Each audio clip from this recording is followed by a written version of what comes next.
عظیم سائنسدان آئنسٹائن نے کہا تھا کہ اگر شہد کی مکھی دنیا سے ختم ہو جائے تو انسان کا وجود بھی ختم ہو جائے گا۔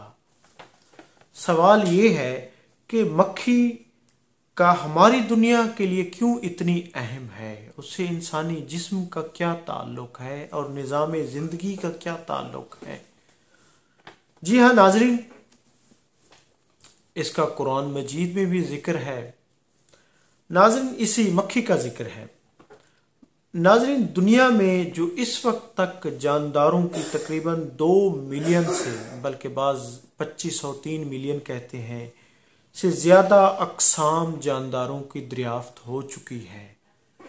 تو ناظرین، جو شہد کی مکھی ہے یہ تقریباً 9000 سال سے اس کا جو شہد ہے استعمال کیا جا رہا ہے۔ اگر شہد کی مکھی ختم ہو گئی تو شہد بھی ختم ہو جائے گا، اور یہ قرب قیامت کی نشانیوں میں سے بھی ایک ہے کہ جب شہد ختم ہوگا زمین سے، قیامت سے پہلے شہد ختم ہو جائے گا۔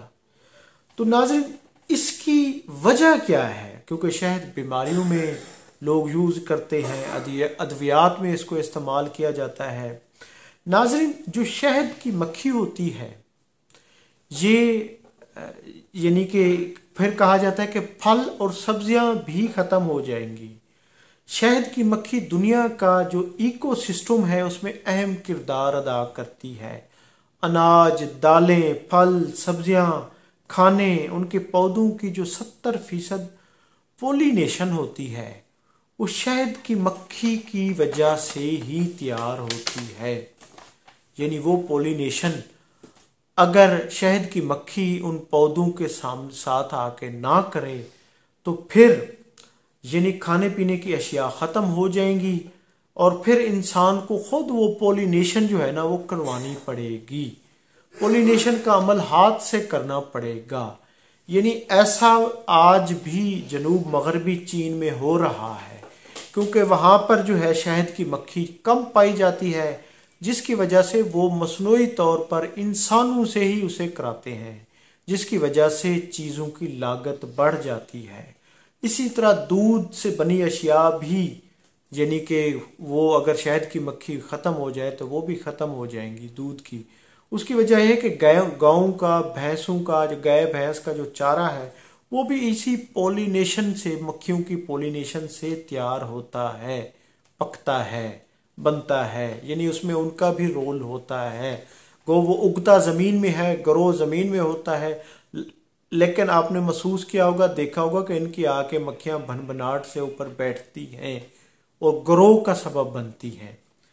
تو اسی طرح ناظرین، اگر شہد کی مکھی ختم ہو گئی تو کپڑے بھی ختم ہو جائیں گے یا پھر انتہائی مہنگے ہو جائیں گے، کیونکہ لاگت کم ہو جائے گی، لاگت بڑھ جائے گی، کیونکہ جو کپڑے ہیں وہ کپاس سے بنتے ہیں، زیادہ تر دھاگے سے بنتے ہیں، دھاگا کپاس سے بنتا ہے، اور کپاس کی فصل میں بھی شہد کی مکھی کا بڑا اہم رول ہوتا ہے۔ وہاں بھی پولینیشن کا یعنی شہد کی مکھی کی پولینیشن سے ہی وہ تیار ہوتی ہے۔ اسی طرح جو گوشت کی ہے، یعنی کہ گوشت بھی متاثر ہوگا، پودوں، فصلوں یعنی کہ لاگت بڑھ جائے گی اگر مصنوعی طریقے سے پولینیشن کی جائے گی، تو پھر پودے، فصلیں یہ مصنوعی طریقے سے تیار ہوں گی، کیونکہ قدرتی طریقے سے گرو نہیں ہوں گی۔ دنیا میں مہنگائی کا ایک طوفان آ جائے گا، تو پھر اس سونامی کو روکنا، چیزوں کی لاگت بڑھ جائے گی، دنیا میں پھر خوراک کے لیے قحط بڑھ جائے گا، خوراک کے لیے جنگیں ہوں گی اور لوگ قحط سے مر جائیں گے۔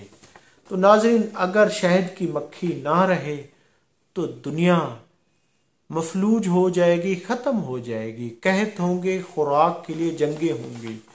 تو یقیناً عام لوگوں کو شاید اس چیز کا اندازہ نہ ہو کہ اللہ تعالیٰ نے کوئی چیز بھی ایسے پیدا نہیں کی، کوئی چیز بھی فضول پیدا نہیں کی گئی۔ تو جو شہد کی مکھی ہے وہ پولینیشن پیدا کرتی ہے، اور اس کا ہماری خوراک، ہمارے لباس، ہماری فصلیں، ہمارے دودھ، ہمارے گوشت، اس میں اہم کردار ہوتا ہے۔ تو ناظرین آج ہم ریسرچ نہیں کرتے، تحقیق نہیں کرتے، پڑھتے نہیں ہیں، جس کی وجہ سے ہمیں معلومات کم ہوتی ہے۔ یورپ، امریکہ اور اس میں جو ہے ان کی ترقی کی ایک وجہ یہ بھی ہے کہ وہ ان چیزوں تک پہنچ گئے ہیں۔ انہوں نے مصنوعی پولینیشن بھی تیار کرنا، انسانوں کے ذریعے تیار کروانا شروع کر دی ہے، کہ جیسا کہ چین کے جنوب مغربی حصے میں ہو رہا ہے۔ ناظرین میں ہوں عبدالرؤف روفی اور آپ دیکھ رہے ہیں تاریخ نامہ۔ اس طرح کی مستند اور تحقیقی ویڈیوز دیکھنے کے لیے چینل کو سبسکرائب کریں، ویڈیو کو لائک کریں۔ بہت شکریہ، تھینک یو، اللہ حافظ۔